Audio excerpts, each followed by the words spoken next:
Kenneth Fierro. Okay, guys, hey, thank you for coming. Today the goal is basically we want to invite someone to come to the temple because we want to help people come into the restored gospel of Jesus Christ. And so that'll be the tool that we use this week. And so we're going to start off with basically a quote from Preach My Gospel. We're going to be looking at the end of chapter 1 by David O. McKay.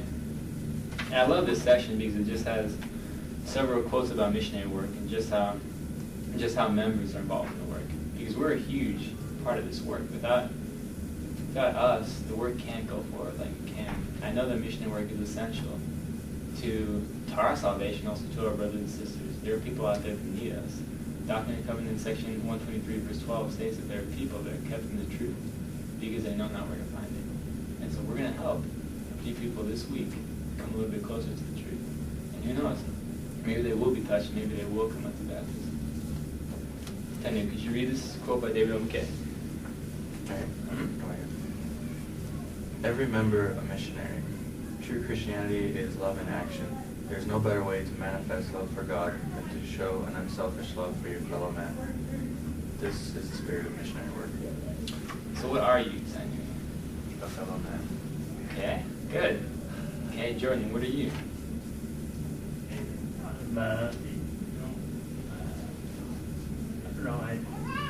Missionary. Yeah, guys, there's But something that I want you guys to focus on.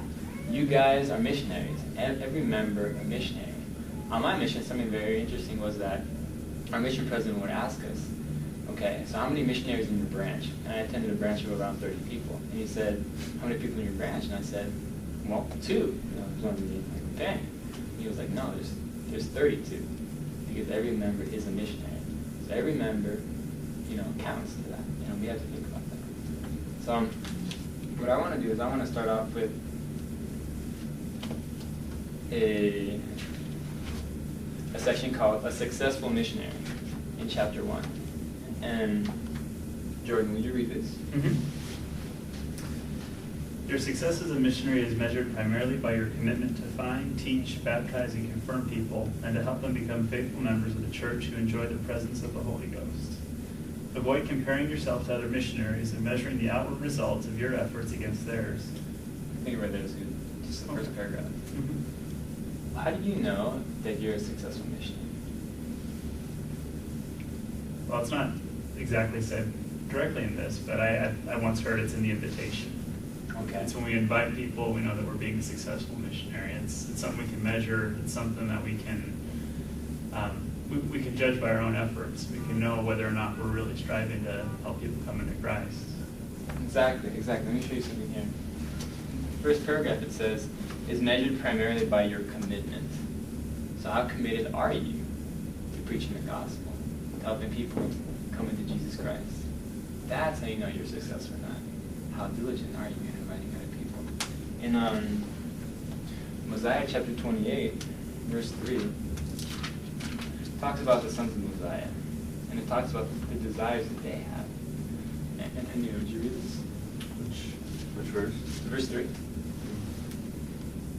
Now they were desirous that salvation should be declared to every creature, for they could not bear that any human soul should perish. Yea, even the very thoughts that any soul should endure endless torment did cause them to quake and tremble. Tanya, what's the difference between you and the sons of Mosiah? Not much. Not much. They had the desire. That same desire that drove them to convert thousands of Lamanites. Why not you? Mm-hmm. Why not Tiny Barian? Because these are desires that are gifts from God that are open up to every single one of us. We can all desire this. And once we have the desire, that's half the battle. Then we make a commitment to the Lord that we are going to invite people to come into Jesus Christ. What's one way you guys think this week that you guys can help people come into Jesus Christ? My first thought's to focus on those at home teach. Yeah, that's fine. That's perfect. First thing that came to my mind. So okay. I don't know. There were a few that didn't make it to church today, and I'm just kind of worried about some. So perfect. Okay, very nice. Ty?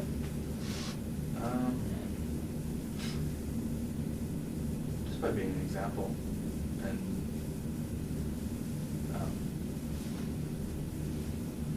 I don't associate with a lot of non-members in their work. Not everybody at work is a member, but the one I do is I just try and be a good example as a member of the church. So being an example is something I'm always striving to do. Yeah, perfect. So, okay, what you guys just thought about came from the Spirit. And so what I want you guys to do is I want you to tie in, use your spiritual presence to tie into the commitment, basically, that I'm going to extend, which is I want you guys to invite 2 people to come into the temple. And I want them to be non-members. Okay? We want to get non-members involved with the restored gospel of Jesus Christ. But why can't we use these spiritual impressions that you just got? You being an example.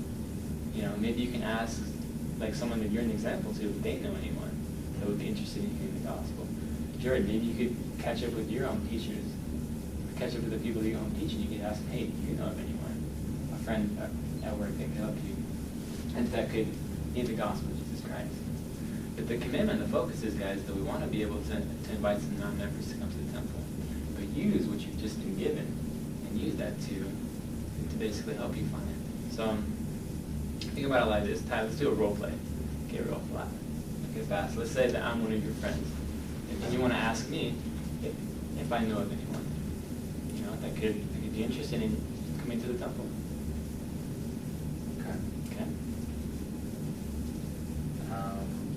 Well, hey Nick, do you know anybody that's interested in learning more about our church?